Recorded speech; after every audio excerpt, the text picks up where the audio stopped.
আসসালামু আলাইকুম ওয়া রাহমাতুল্লাহ। আপনারা দেখছেন গেইনিং নলেজ উইথ রমজান, সাথে আছি আমি রমজান। আমাদের আজকের টপিক থাকবে এইচএসসি আইসিটি যোগ। তো এইচএসসি আইসিটি তৃতীয় অধ্যায়ের প্রথম অংশে কিভাবে যোগ অঙ্ক সমাধান করতে হয় সেই নিয়ম নিয়ে আজকে আমরা আলোচনা করব।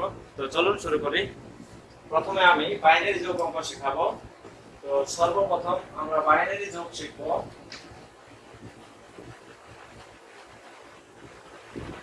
তো আইসিটি বইয়ে বাইনারি যোগ এটা একটা ইম্পর্টেন্ট একটা বিষয়, কারণ বাইনারি যোগ এমসিকিউ তো থাকবে, পাশাপাশি আমাদের সৃজনশীল পরীক্ষায় কাজে লাগবে। তো বাইনারি যোগটা আমাদের খুবই গুরুত্বপূর্ণ। আমরা বাইনারি যোগ যদি শিখতে চাই, সর্বপ্রথম আমরা এরকম করে কিছু একটা কোশ্চেন আমরা বানাই নিই। প্রথমে আমরা লিখি 1 তারপর 0 তারপর 1 0 1, তারপর আমরা লিখলাম এখানে 1 1 1 1 এখানে যোগ। এটা আমাদের এক নম্বর কোশ্চেন। আমরা সাথে আরেকটা কোশ্চেন এখানে তৈরি করে নেই। তো একটা বাংলা ভার্সনে কাজ করব, এবার একটা ইংলিশ ভার্সনে অ্যানসার করব, কারণ পরীক্ষায় বাংলা ভার্সনও থাকতেছে, ইংলিশ ভার্সনও থাকতেছে। আমরা যদি নিয়ম বুঝতে পাই তাহলে বাংলা অথবা ইংলিশ যেভাবে আসুক না কেন আমরা কিন্তু সঠিক অ্যানসার করতে পারবো। তো আমি এবার একটা ইংলিশ ভার্সনে অ্যানসার করতেছি।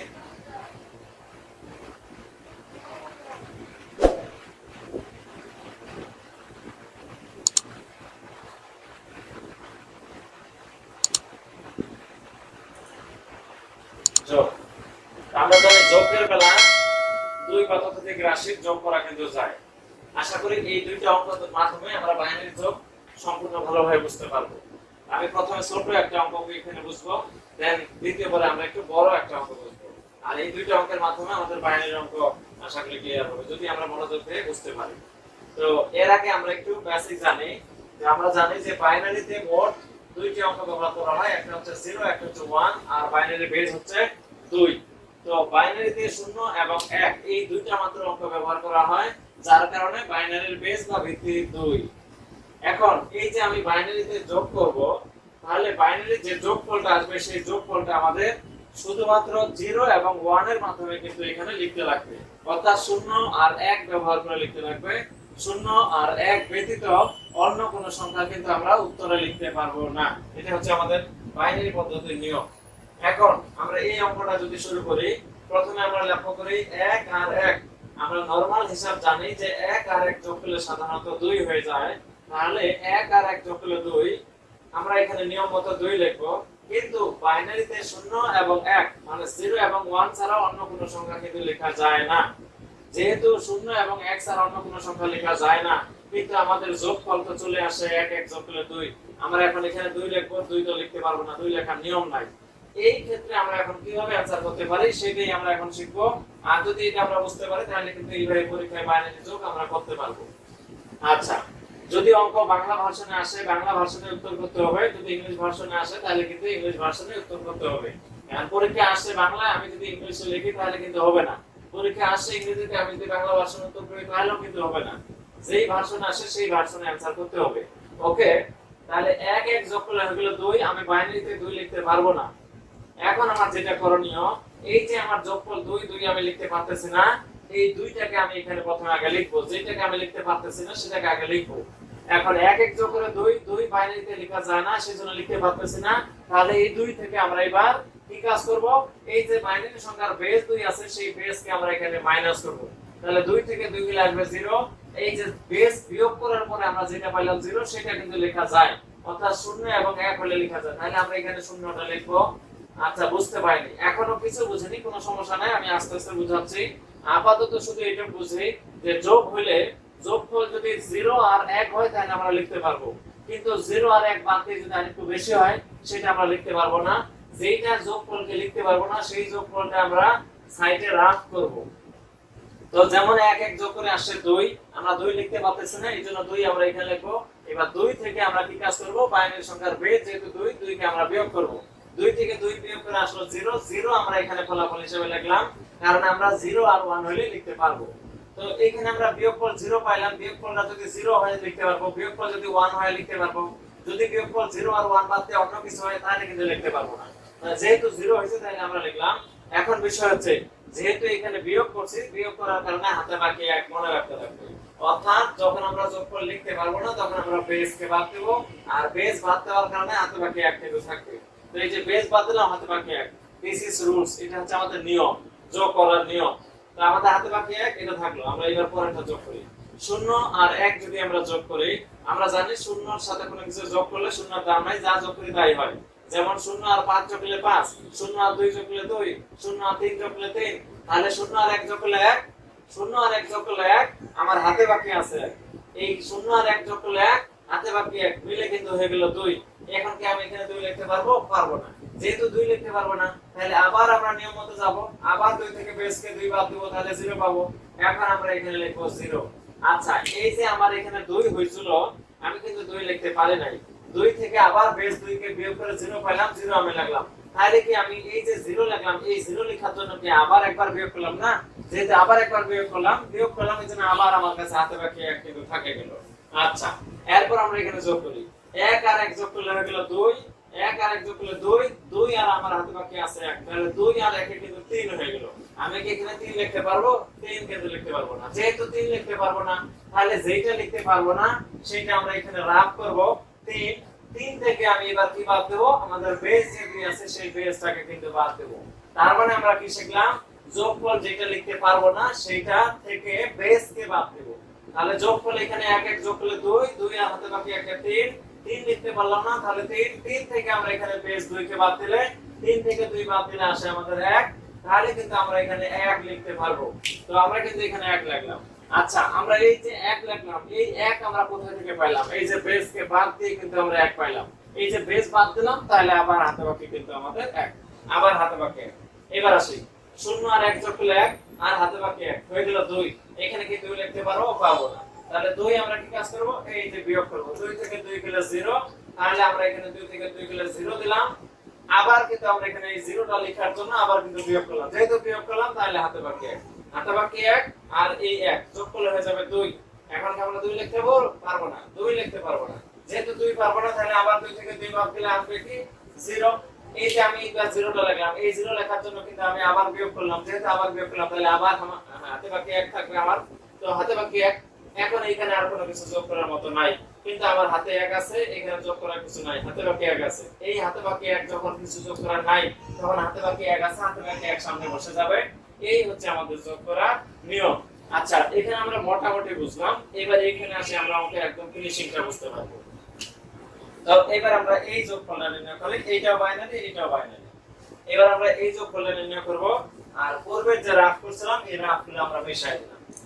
এবার আমরা 2 নম্বর অঙ্কটা যোগ করি। তো প্রথমে আসি, ডান পাশ থেকে যোগ করতে হয় নিয়ম। প্রথমে আসি 3টা 1 যোগ করলে কিন্তু 3, বাইনারিতে 3 তো লেখা যায় না। তো যেহেতু 3 লেখা যায় না, তাহলে আমরা 3 থেকে বিয়োগ করব 2, 3 থেকে 2 গেলে আসবে 1। তো এইবার কিন্তু আমরা ইংলিশ ভার্সনে কাজ করতেছি, তাহলে রাফগুলো ইংলিশে করি। তাহলে 3 থেকে আমরা 2 যদি মাইনাস করি থাকবে কত? 1। আমরা এখানে তাহলে এখানে 1 লিখব।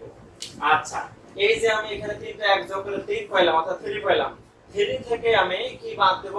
সব সময় বাইনারি সংখ্যার বেস 2, ওই 2 কে বাদ দেব। যেহেতু 3 আমি লিখতে পারতেছি না, তাহলে 3 থেকে 2 গেলে 1, আমরা এখানে 1 লিখলাম।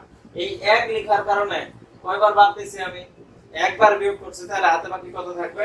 1 থাকবে। আমি যে 1 লিখলাম, এই 1 কথা থেকে পাইলাম, এই যে রাফ করছি, বিয়োগ করে 1 পাইছি, 1 লিখছি। আচ্ছা, বিয়োগ যোগ করলাম, বিয়োগ করলে তো হাতে বাকি 1, তাহলে বিয়োগ করছি, হাতে বাকি 1 থাকবে।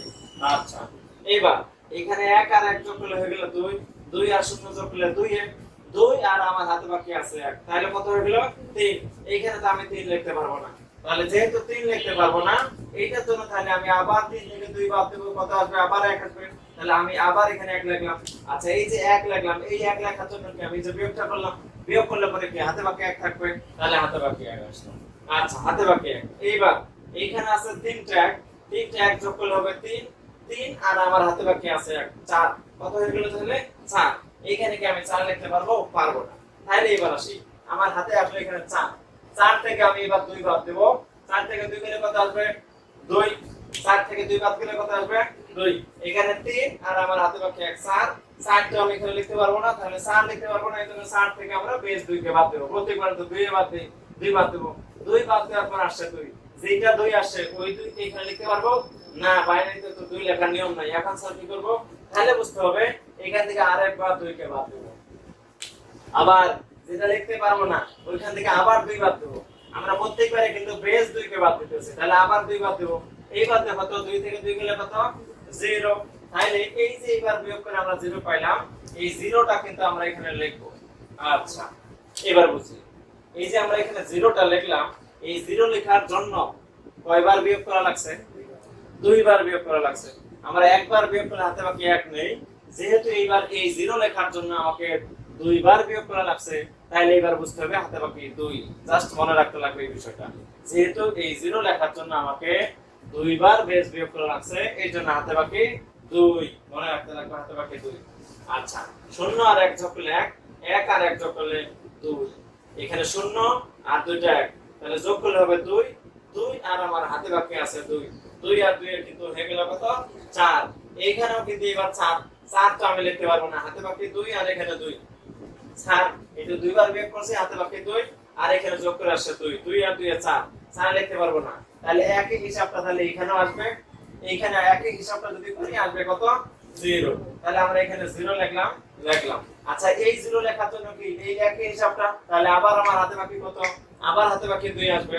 ওকে, আমার হাতে বাকি 2।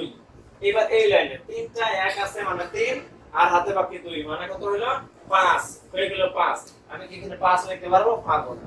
তাহলে 5 থেকে আমরা বাদ দেব 2, 5 থেকে 2 গেলে আসবে 3, 3 লেখা যায় না, তাহলে এখান থেকে আবার আমরা বাদ দেব 2, আসবে আমাদের 1। এই যে 1 আসলো, 1 কিন্তু আমরা এখানে লিখতে পারবো, যেহেতু আমরা 1 লিখতে পারবো লিখলাম। এই 1 লেখার জন্য আমি কয়বার বিয়োগ করলাম? 2 বার। তাহলে 2 বার বিয়োগ করছি, হাতে বাকি 2, 2 বার বিয়োগ করছি, হাতে বাকি 2, হাতে বাকি 2, এইখানে 2 আর কিছু নাই, তাহলে 2 আর আমার হাতে বাকি 2 হয়ে গেল কত? 4। তাহলে 4 তো আমি এখানে লিখতে পারবো না, যেহেতু আমি 4 লিখতে পারবো না, তাহলে যে 4 এর বিয়োগটা এখানে আছে, এখান থেকে বুঝে নিই 4 থেকে বিয়োগ করলে আসবে কত? 0। তাহলে আমি এখানে লিখলাম 0, মনোযোগ দিই। তাহলে 4 তো লিখতে পারতেছ না, এই জন্য যে 4 এর বিয়োগটা আমরা করলাম, আসলে 0 লিখলাম এখানে 0। আচ্ছা এই যে 0 লেখার জন্য আমি কি এই বিয়োগটা করছি, তাহলে এখানে কয়বার বিয়োগ করছি? 2 বার। হাতে বাকি কত? হাতে বাকি কিন্তু 2। আচ্ছা হাতে বাকি 2, আমি 0 লিখছি, হাতে বাকি 2 আছে। 0 লেখার জন্য 2 বার বিয়োগ হচ্ছে, তাহলে হাতে বাকি 2। এইবার কিন্তু এখানে আর কোনো কিছু যোগ করার মতো নাই, আমার হাতে আছে 2। এখন এখানে কিছু নাই, হাতে আছে 2, 2 কি 2 বসাই দিতে পারবো সামনে? পারবো না। তাহলে আমার কি কাজ করতে লাগবে? এখানে কিছু নাই কিন্তু হাতে আছে 2, ওই 2 তো আমি এখানে বসাইতে পারতেছি না, যেহেতু 2 পারতেছি না বসাইতে, তাহলে ওই 2 থেকে বেস 2 কে বিয়োগ করে আসবে কত? 0। এখানে আমি এবার লিখব 0। আচ্ছা এই যে আমি 0টা লিখলাম, এই 0টা লেখার জন্য কি এটা রাফ করলাম, এইখানে কয়বার বিয়োগ করলাম? একবার। এই একবার বিয়োগ করছি, তাহলে কি একবার বিয়োগ করলে আবার হাতে বাকি কত থাকবে? 1। এই 0টা লেখার জন্য কিন্তু আমি এই রাফটা করলাম, যেহেতু এই রাফ করলাম, তাহলে এখানে একবার বিয়োগ করলাম, একবার বিয়োগ করলাম মানে হাতে বাকি 1। এখানে তো কোনো কিছু যোগ নাই, কিন্তু এই 0 লেখার জন্য আমি একবার বিয়োগ করছি, হাতে বাকি 1 আছে। এইবার হাতে বাকি 1 কি লেখা যায় সামনে? যায়। এবার হাতে বাকি 1 আছে, এই হাতে বাকি 1 সামনে বসে যাবে। সো আর যেহেতু হাতে বাকিও নাই, এখানে কিছুই নাই, তাহলে আমাদের উত্তরটা কিন্তু শেষ হয়ে গেল। আমরা আমাদের বাইনারি যোগ করার জন্য এতক্ষণ চেষ্টা করলাম কিভাবে বাইনারি যোগ করতে হয়।